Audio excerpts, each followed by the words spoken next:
Hi everyone, welcome to Honeylin in Australia. So once again, my name is Honeylin and today I am going to show you how I sew this bag. So this is quite a small bag, as you can see. We are going to learn how to sew this bag, and if you're ready, I am ready. Let's get sewing.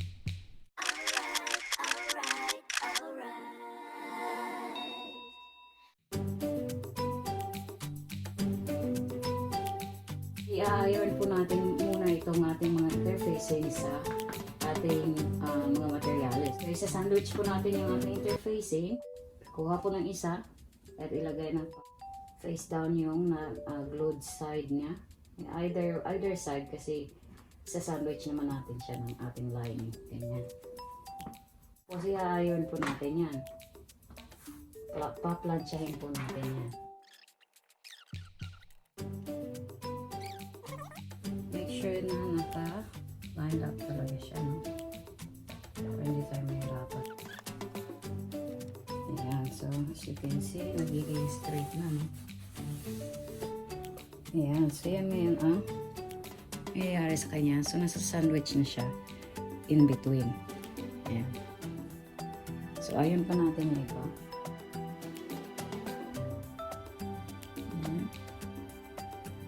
So kasi nga hindi stick on yung kabila, one side lang yung stick on, kaya ito na natatanggal. But then that's all.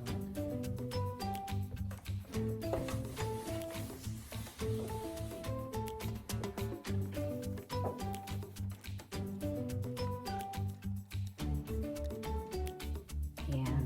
So meron na tayong 4 dyan. Tapos itong ating handle, ang gagawin natin ay uunahin ko muna yung bias binding. So, i-fold lang natin ito ng half.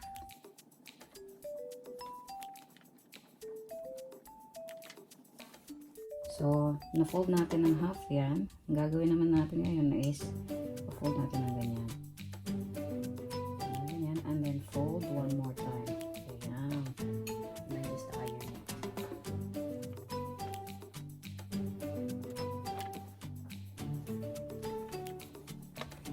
Ayan.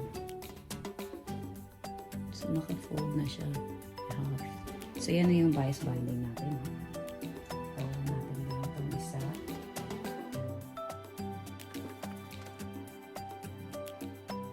Ayan. May dalawa na tayo. So, yan yung ating bias binding. Ngayon, ito namang isa, ito yung ating handle ng bag. So, we are going to do the same process na ginawa natin doon sa bias binding.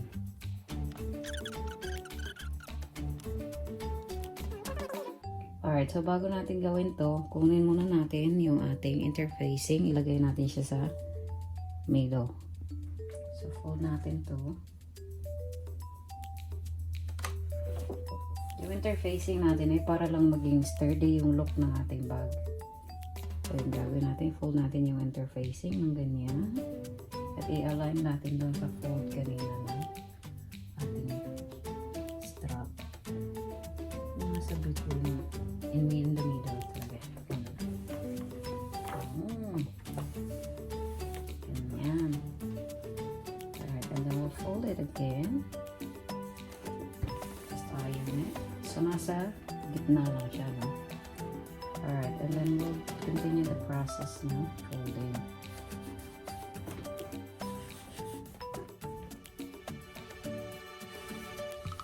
Ayan. So, fold na natin. Yan lang yung kailangan, no? Yung gagawin natin yung isa. So, all we need to do is grab these two bias binding and this two here.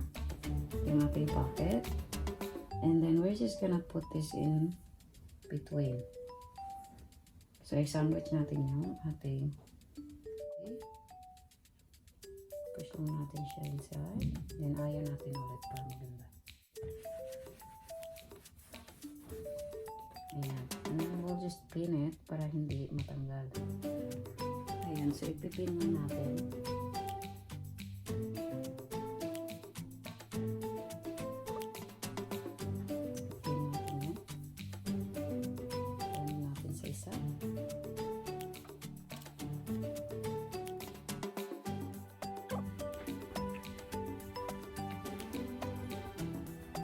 then tatahiin lang natin yan dito. So, tahi. Alright.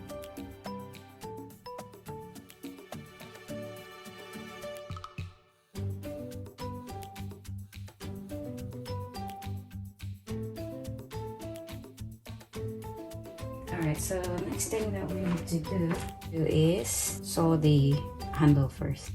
Okay, we'll sew the handle.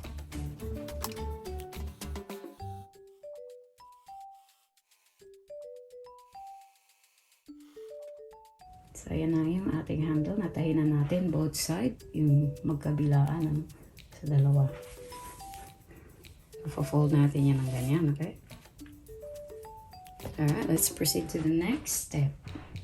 Alright, so our next step is, so we're going to sew this to here. This will be our outside pocket, right? So make sure that you're putting it in the middle.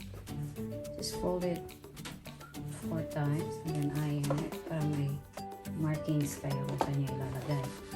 Diba? May markings na kayo. Gawin nyo din sa isa. Ayan. Okay, so yung ating handle ay ilalagay natin dito sa first na marking natin. Ayan. So kailangan yung paglagay nyo ng handle ay ganyan, no?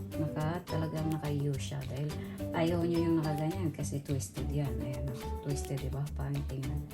So dapat talaga U like this. Ayan. Alright, and then let's pin it.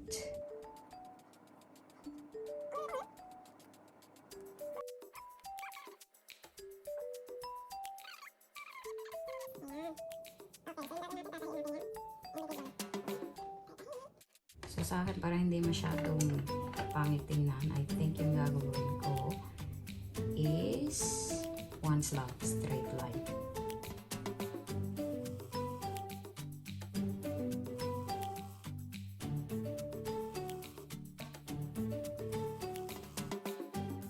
Right, so next natin gagawin ay hindi natin to.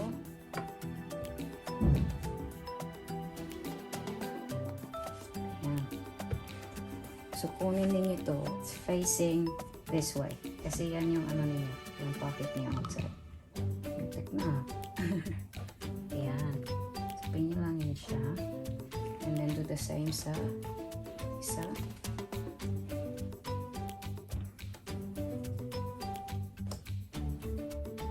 Ayan. Pwede nyo i-serge to, yung top side ng inyong materials. I will serge it para maganda mamaya yung labas niya. Serge ko lang siya, ha? Serge lang natin dito. So, mas maganda siyang tingnan, ano? Yan. I think I will do the same here sa baba para hindi tayo mahirapan mamaya.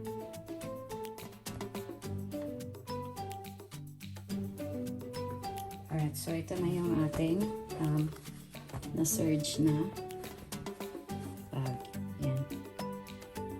So, lagyan na natin ng zipper. Pag lalagyan ng zipper, make sure na right side is facing, yung right side ng inyong zipper ay nakaharap sa right side ng inyong materials. Okay. So, lagay nyo lang dyan. And then, pin nyo lang.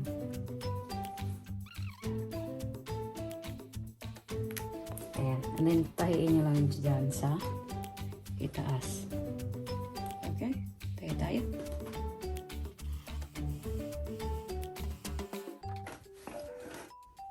So, natahin na natin yan. Tanggalin natin yung pin. And then, kunin natin yung isa.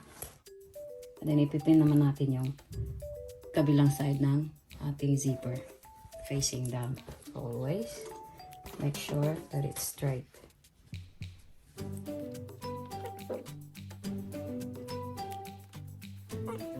Then, tahiin natin.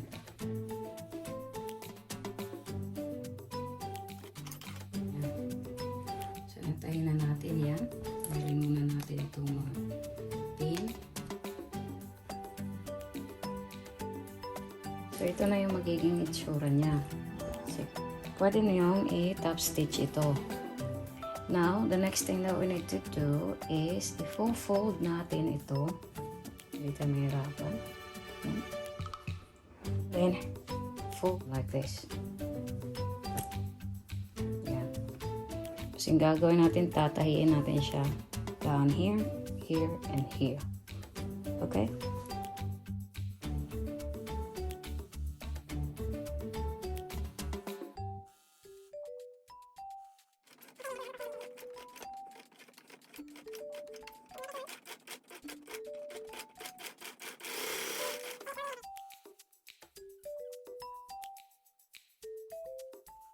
Ayan, so natahi na natin. Tingnan natin. So, medyo makapal talaga siya. Tanggalin lang muna natin yung mga pin para hindi tayo masugat. So, gunting.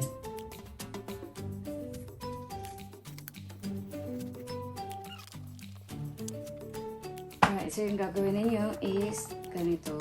I-hold siya ganyan. Push it down. Kumuha kayo ng parang square dito sa baba. Ayan.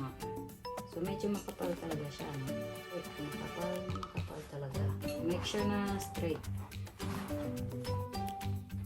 So, once again, huwag gumamit ng makapal na interfacing. Ayan. So, straight na siya. Gagawa tayo ng mga at least 2 inches lang.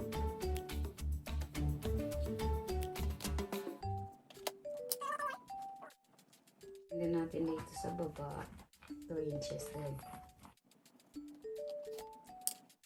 Siguraduhin talagang straight siya kasi para hindi siya pangit. Ayan. Tahiin na natin yung 1 and then 2.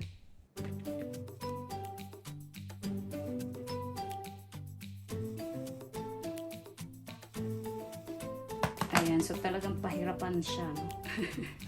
Hirapan talaga ako dun. Ayan, so natahin na natin yan. Leave lang tayo ng allowance natin to. So, leave an allowance para kapag kailangan i-repair, may mare-repair kayo. Yan, so natanggal na natin yan. Now, let's turn inside out.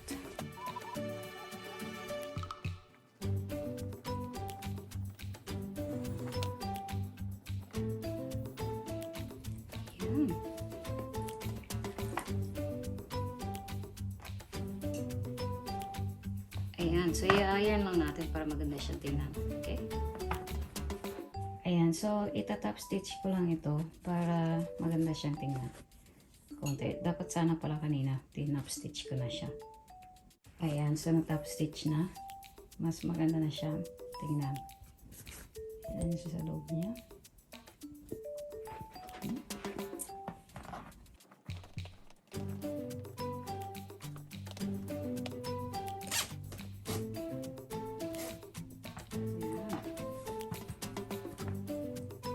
That's a tiny bag na may pocket. Ayan. Cute. Yung ating bag. So cute.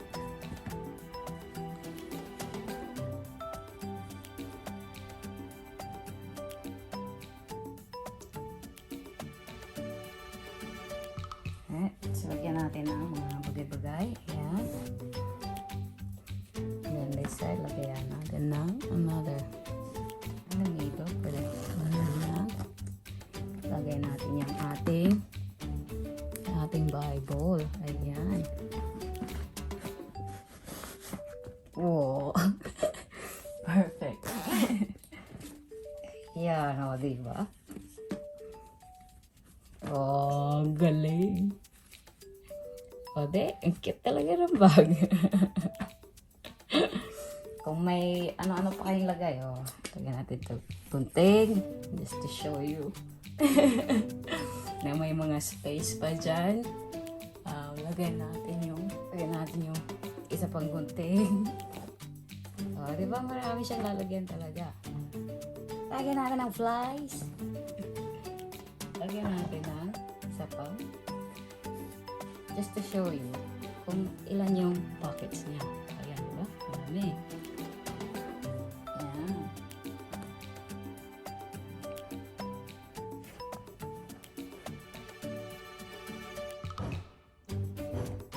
And if you want to open,